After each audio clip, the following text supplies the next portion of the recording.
The mahogany desk gleamed under the fluorescent hum of the office, its polished surface reflecting my trembling hands as I clutched a crumpled post-it note. Clear your desk by Monday. Eric needs it. My father-in-law's scrawl, sharp and careless, sliced through me like a paper cut, small but stinging.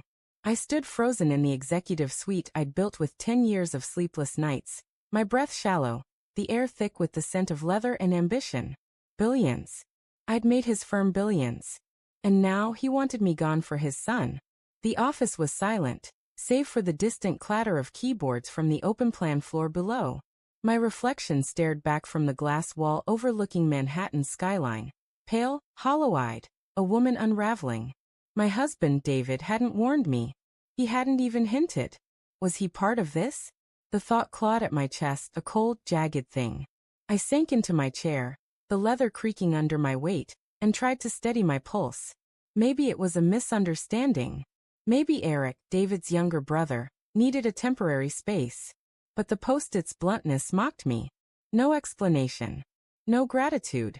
Just clear your desk. I'd met David 12 years ago at a firm gala, his charm disarming, his eyes promising forever. We built a life. Our Tribeca loft, our late-night talks, our shared dreams of a family. He'd always praised my work, my knack for closing deals that turned his father's middling firm into a Wall Street titan. You're the secret weapon, he'd whisper, kissing my forehead. But lately his kisses felt rushed, his eyes distant.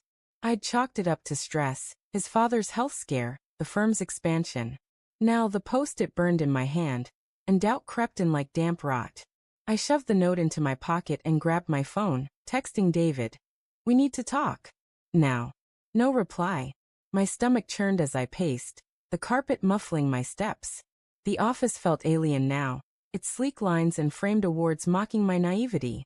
I'd ignored the signs, David's late nights, his clipped responses, the way he'd linger on calls with Eric, their voices low and secretive. I'd told myself it was brotherly bonding, not this. The elevator dinged, and I flinched. Footsteps echoed, deliberate and heavy. My father-in-law, Richard, appeared in the doorway, his silver hair catching the light, his smile wide but brittle. Lydia, you're still here? His tone was syrupy, laced with something sharp. I held up the post-it, my voice steady despite the tremor in my chest. What's this, Richard? His smile faltered just for a second, before he recovered. Oh, that. Eric's taking over the merger division. He needs your office. You understand, family business. Family. The word stung. I was family, wasn't I? I'd married into it, bled for it, built it.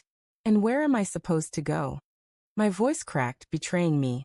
Richard's eyes flicked to the desk, then back to me. We'll find you something. You're valuable, Lydia. Always have been. But his words felt hollow, rehearsed. He stepped closer, his cologne sharp and cloying. Don't make this harder than it needs to be. I wanted to scream, to demand answers, but the weight of his gaze pinned me. He knew something I didn't. Where's David? I asked, quieter now, dread pooling in my gut. Richard's smile returned, colder this time. With Eric, I imagine. They've got plans. He turned to leave, pausing at the door. Monday, Lydia. Don't drag this out. The door clicked shut, and I was alone again, the city's hum a faint pulse beyond the glass. My phone buzzed. David. At Eric's. Be home late. No apology, no explanation. I stared at the screen, my thumb hovering over his name. Call him. Confront him. But what if he lied? What if he didn't?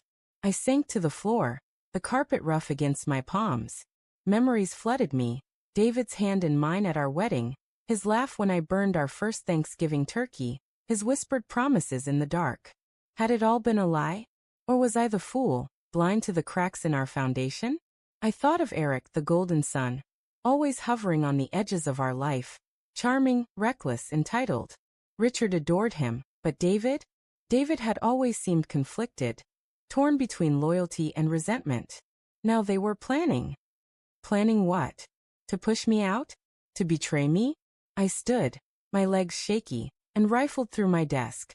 If I was being erased, I needed proof, something to anchor me. In the bottom drawer, beneath a stack of contracts, I found a folder labeled Eric, Personal. My heart thudded. I shouldn't look. It wasn't mine. But the post-it's words echoed. Clear your desk. Screw it. I opened the folder. Inside were emails, printed and annotated in David's handwriting. My breath caught as I scanned them.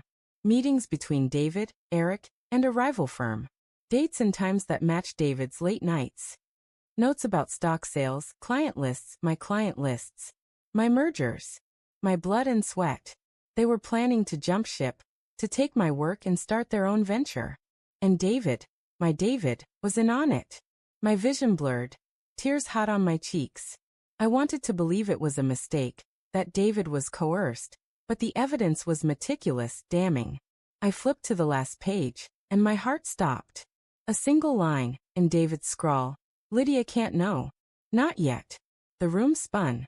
I gripped the desk, my nails digging into the wood. He'd lied to me. Every touch, every smile, every I love you. A performance. I wanted to rage, to confront him, to burn the folder and pretend I'd never seen it. But the truth was a blade, and it had already cut too deep. I left the office, the folder tucked under my arm, and took the elevator down. The city's noise swallowed me as I stepped onto the street, the air cold against my damp face.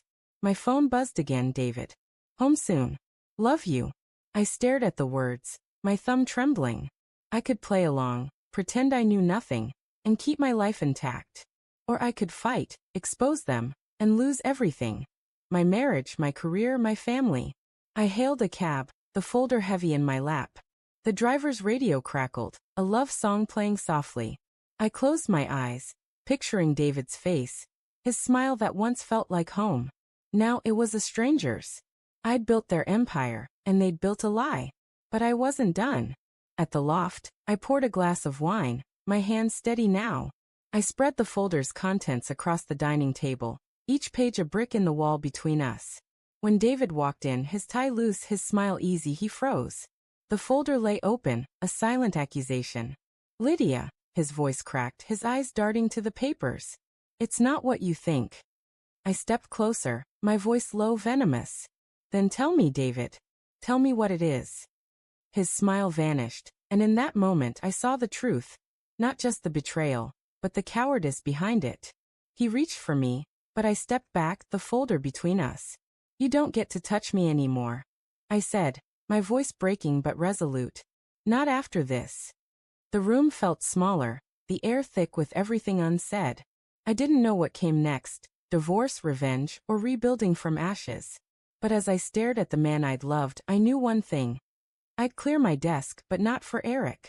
I'd clear it for me.